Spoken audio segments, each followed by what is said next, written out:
pensar em modernidade com tantos problemas que nós estamos criando com esse sistema de obsolescência programada e com essa sociedade moldada no consumo, né? É uma fórmula que ela já se tornou ruim para a gente, mas que a gente ainda insiste nela.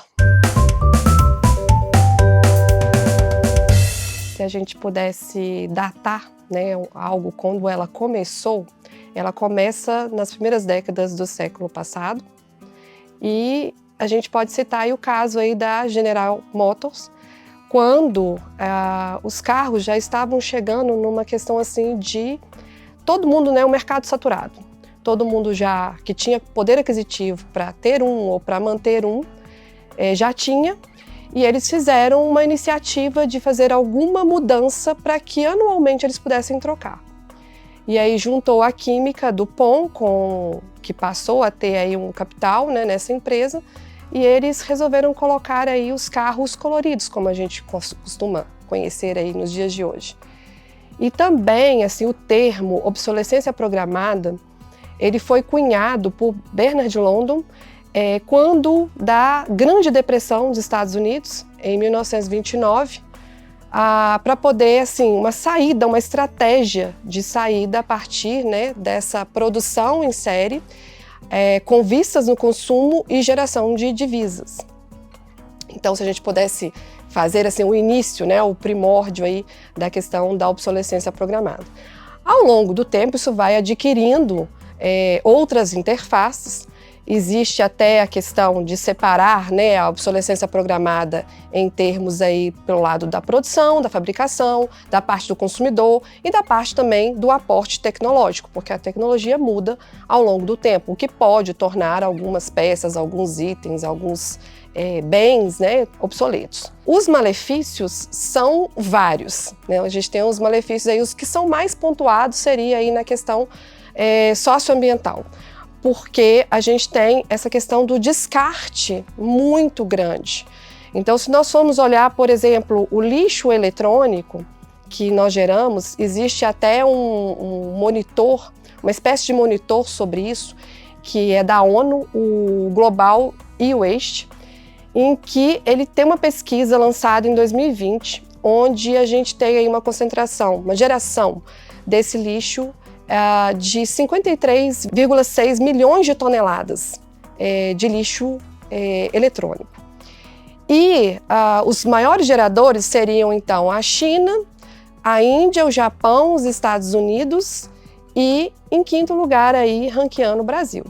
Então, o Brasil ele é líder na América do Sul nessa questão, com 2,14 milhões de toneladas de lixo, o que daria uma geração per capita, em termos aí de população, de quase 10 quilos por habitante. Então, é algo assim gritante. E o interessante disso é que mesmo que a tecnologia não esteja sendo ultrapassada, se a gente pegar, por exemplo, dos smartphones, o que a gente percebe? Que as pessoas, elas desejam trocar, porque nós somos uma geração moderna ávida pelo novo. Então, a gente gosta do novo, a gente tem ansiedade pelo novo. E os malefícios, assim, de uma forma geral, a gente pode gerar a questão da ansiedade por si só, do desperdício, da questão das desigualdades sociais também entra nessa questão da obsolescência programada, da grande problema na questão da degradação dos recursos naturais. Então são coisas assim inúmeras que vêm da obsolescência programada, como alguns também costumam chamar de obsolescência planejada.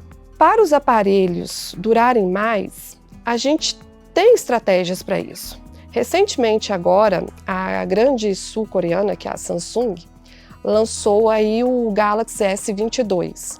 A proposta é que o usuário vai ter chance de atualizar o seu aparelho sem necessariamente pensar em trocar esse aparelho, obviamente se o sistema Android, né, da Google permanecer até 2025, né, eles passarem essas atualizações. E também a proposta de atualização de segurança também, de sistemas de segurança. Mesmo que o usuário que adquiriu o aparelho não fique com ele passe para outro, essa outra pessoa vai precisar dessas atualizações.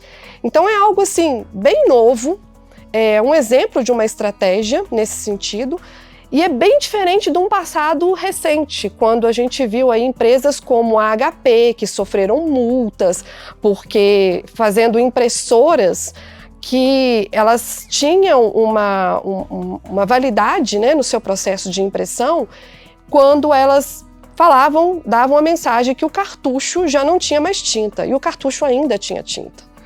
Então aí você percebe, né? Então ela foi multada, né, em vários países com essa questão. E a gente também já aconteceu com aparelhos da iPhone, né, sobre essa questão, em 2016, de atualizações que a empresa fez, essas atualizações, e o que acontece? Nas atualizações, eles retardavam o funcionamento desses aparelhos. Então, ou seja, quando atingia um certo nível de bateria ou um aquecimento, ele simplesmente desligava, né, levando aí a uma necessidade dos usuários a quererem trocar. Agora, essa questão de fazer durar, ela é uma questão muito complexa. Por que ela é complexa? Porque hoje a gente tem também a obsolescência programada, que ela é perceptiva. O que a gente vê? Quando você olha para um aparelho, né, e você já vê o design, a cor, né, a moda, você se sente que está fora de moda, você sente que está com uma coisa ultrapassada, então você deseja fazer essa troca. Então, pelo lado do consumo, há um incentivo muito grande, isso vem pela indústria da propaganda, de querer almejar aquela troca, né, almejar o novo. Então, precisaria da gente fazer uma política muito profunda nesse sentido e mudar as nossas estratégias de produção para que, tanto do lado da produção quanto do lado do consumo, a gente consiga ter um período, né, maior de utilização, controlar o desperdício, a questão do uso dos recursos. E isso acaba trabalhando de uma forma na psicologia também, que é a questão de a gente realmente bater em cima das nossas necessidades. Porque a gente tem criado necessidades que não são reais, que são falsas. E a gente acaba entrando nesse ciclo de achar que nós vamos estar sempre querendo substituir algo por algo novo. E a gente nunca vai estar satisfeito. Sabe uma coisa interessante? Num dos malefícios que eu lembrei aqui agora, que você me perguntou, né, da obsolescência programada, é que essa coisa do consumo está levando muito ao endividamento. E tem uma pesquisa, que é uma pesquisa de endividamento e inadimplência do consumidor brasileiro, que é feita pela Confederação Nacional de Comércio de Bens, Serviços e Turismo. E em maio agora deste ano, de 2023, eles lançaram os seguintes dados, que 78,3% das famílias brasileiras tinham dívidas, desse montante, 29,1% as contas estavam atrasadas e 11,6% não tem condições nenhuma de pagar essas contas. Se a gente for fazer um apanhado disso, significa eu dizer assim, que basicamente 8 a cada 10 famílias brasileiras estão endividadas. Isso é sério, porque é um problema econômico que você gera desse consumo desenfreado, que é justamente criado por essa história da obsolescência programada e essa história de avidez pelo novo e até mesmo a insatisfação que o consumo nos gera. Porque, como eu disse, nós não consumimos muitas das coisas para o que nós precisamos de real. A gente consome com os olhos, a gente consome com a sensação de cheiro, a gente consome com o paladar, a gente consome com o nosso corpo, a gente consome de todas as formas, né? Por isso nós somos chamados aí, segundo até o sociólogo polonês, o Zygmunt Bauman, que coloca como nós somos a modernidade líquida e isso gera uma sociedade do consumo. Nós somos muito atraídos pelo moderno, pelo novo.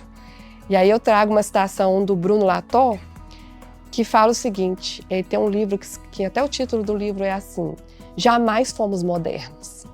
Porque como pensar em modernidade com tantos problemas que nós estamos criando com esse sistema de obsolescência programada e com essa sociedade moldada no consumo, né? É uma fórmula que ela já se tornou ruim para a gente, mas que a gente ainda insiste nela.